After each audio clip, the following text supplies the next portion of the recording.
cek. Ya.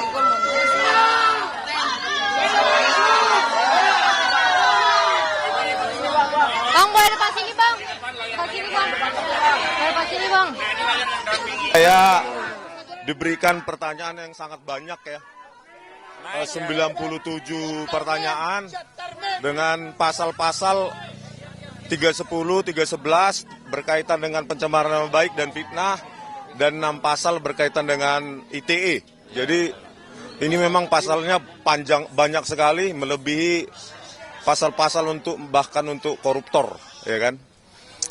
Saya tadi ditanyakan sejumlah pertanyaan yang berkaitan dengan metode-metode ilmiah yang saya kaji, tetapi ada sejumlah jawaban, sejumlah pertanyaan yang saya tidak berkenan untuk saya jawab, ya karena itu berkaitan nanti dengan hal-hal teknis, bagaimana saya mengkaji secara ilmiah apa yang saya teliti berkaitan dengan ijazah, lembar pengesahan Pak Joko Widodo yang kami dapatkan langsung dari UGM maupun dari ijazah yang diupload oleh saudara Dian Sandi, ya itu. Berarti hari ini dipanggil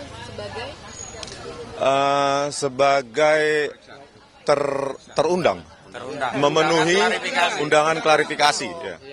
Belum terlapor. Klarifikasi tentang berkaitan dengan pelaporan oleh Pak Joko Widodo, ya, pada tanggal 30 April, ya, Pak. 30 April 2025. 97. Ya, naik ya. Tadinya 70, naik 97. 97 totalnya ya, pertanyaan. Banyak sekali. Iya. Iya. Mungkin bisa dirinci, Bang, itu terkait apa aja, Bang, pertanyaan-pertanyaan tersebut? Iya, terkait dengan akun X saya juga, ya, akun X @sianiparismon, dan akun diskusi saya dengan Pak Roy Suryo di Diskursus, ya, di Diskursus.net. Berikut juga dengan sejumlah video saya di akun saya di Bali G, akun YouTube Bali G Academy, di mana saya mengkaji, menganalisa lembar pengesahan dan skripsi, lembar pengesahan skripsi dari Pak Joko Widodo, ya, terkait dengan algoritma yang saya gunakan, metode-metode, ya. Jadi saya ya terangkan sedikit yang dibutuhkan gitu, Pak. Kemudian artinya kan bukan menjadi terlapor.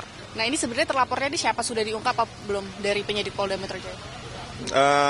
Belum ada, ya, masih dalam tahap diselidiki sepertinya siapa terlapornya. Tapi untuk dari Joko Widodo melaporkan orang-orangnya, nama-namanya berarti siapa? Saya tidak tahu, belum ada, ya. Tapi kan dalam laporannya Pak Jokowi kan dalam kronologisnya disebutkan nama, salah satunya adalah nama Abang itu, bagaimana, Bang? Inisial mungkin ya, inisial RS. Nah, siapa RS itu kita masih belum tahu, ya. Ya. Ya, mungkin saya tambahkan, memang yang beredar di media muncul sejumlah inisial nama, tetapi yang kami jadikan patokan bukanlah apa yang beredar di media, tetapi yang secara de jure ada dalam undangan klarifikasi. Dan dalam undangan klarifikasi itu hanya disebutkan penyidik sedang melakukan penyelidikan sejumlah dugaan tindak pidana, di antaranya tadi disebutkan 310 KUHP, 311 KUHP, ada juga pasal 27A Undang-Undang ITE, dan juga pasal 35 dan 32 Undang-Undang ITE.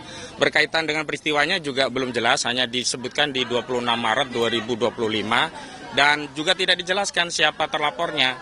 Hanya memang kalau pelapornya jelas disebut IRH Joko Widodo, begitu. Ada undangan lainnya setelah ini dari untuk mengklarifikasi dari laporan itu? Oh, kami pikir cukup ya, karena ini kan sifatnya undangan klarifikasi, bukan panggilan polisi. Sehingga kalau apa yang diminta untuk diklarifikasi sudah dijelaskan dan dalam batasan-batasan yang kami anggap cukup untuk memberikan klarifikasi, ya sudah. Karena kami menilai memang tidak ada perkara pidana di sini. Ini adalah perkara di mana klien kami seorang ilmuwan menggunakan metode ilmu yang dikuasai Pak Rismon dalam hal ini, memberikan pandangan-pandangan yang sifatnya saintifik. Dan itu juga yang dilakukan oleh Pak Roy, juga Dr. Tifa, sehingga saya kira sekali klien kami diklarifikasi ya cukup sudah, nggak ada lagi yang perlu diklarifikasi. Mau apa lagi begitu loh. Ya, dan kami memang tidak menerima undangan-undangan lagi setelah ini ya, belum ada. Dan kami harapkan penyidik juga menghentikan persoalan yang berkaitan dengan apa yang hari ini dituduhkan pada klien kami. Saya kutip saja ya pendapat Pak Jimli Asidiki, kalau soalnya itu adalah soal ijazah, ya diselesaikan ke PT UN. Tapi karena ini lebih dari 90 hari, ya diselesaikan di peradilan negeri. Dan hari ini di pengadilan negeri sudah bergulir dua perkara sekaligus. Yang pertama di Pengadilan Negeri Surakarta yang digugat oleh Pak Dr. Muhammad Taufik. Yang kedua ada di Pengadilan Negeri Sleman.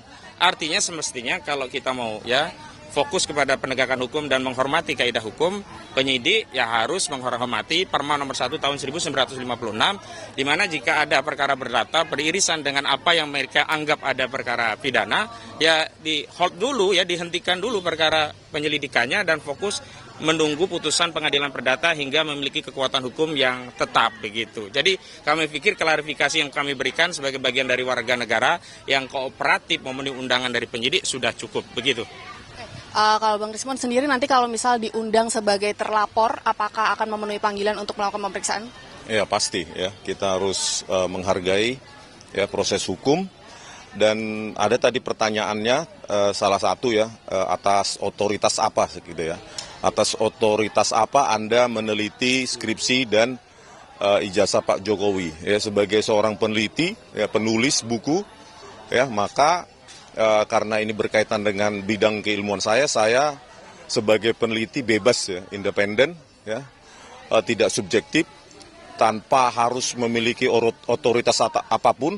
Seorang pengkaji atau peneliti itu harus bisa menjawab permasalahan-permasalahan yang ada di tengah-tengah masyarakat kita gitu. Ya. Oke, ada lagi, lain? Pak?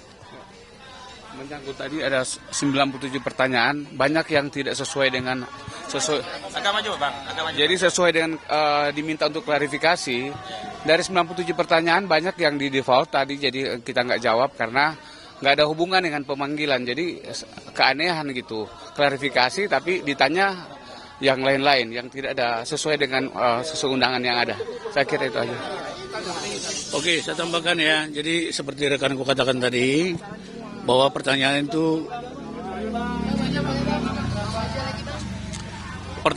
seperti yang disampaikan oleh rekanku tadi 97. Dari pagi sampai sekarang hampir seharian kita di dalam.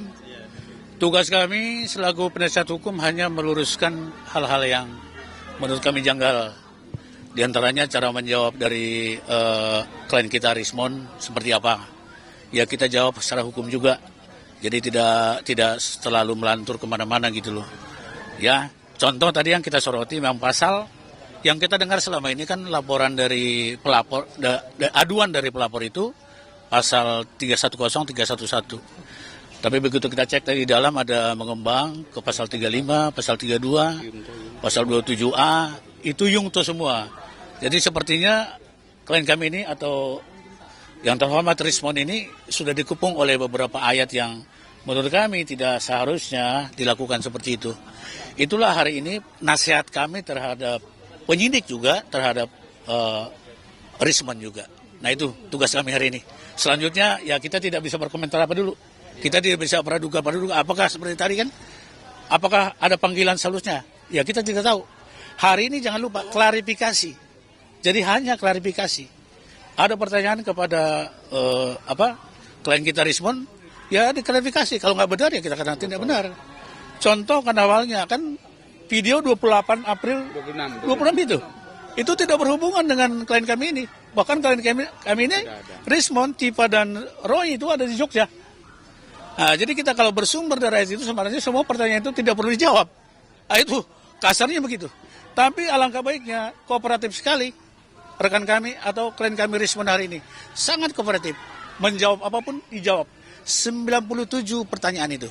Saya kira mungkin dari saya begitu ya. Ya, tambahan ya, kenaikan tadi dari 1797, kenapa sebagian tidak kami jawab, kami mengikuti prosedur KUHAP. Karena di dalam KUHAP, orang diperiksa itu hanya yang dia tahu, dia alami, dan dia dengar sendiri. Sehingga ketika ada peristiwa-peristiwa yang dipertanyakan kepada Pak Rismon yang tidak dialami, dilihat, dan didengar sendiri, tentu hak klien kami untuk tidak menjawab, dan justru juga kewajiban klien kami untuk tidak menjawab. Karena apa? Kalau memaksakan menjawab peristiwa yang kita tidak ada dalam peristiwa itu namanya dusta. Begitu ya? Iya, iya. Dan nanti testimoni the audito tidak bernilai. benar. Iya, betul, betul. Cukup ya. Makasih ya. Ya, saya kasih. Oke, sip. Mohon doanya ya buat Pak Rismon. Ya, semuanya. Ada yang ini ya? Oh iya ya. Ya, sampai. Oh, sama Pak Peter sih. Jujur.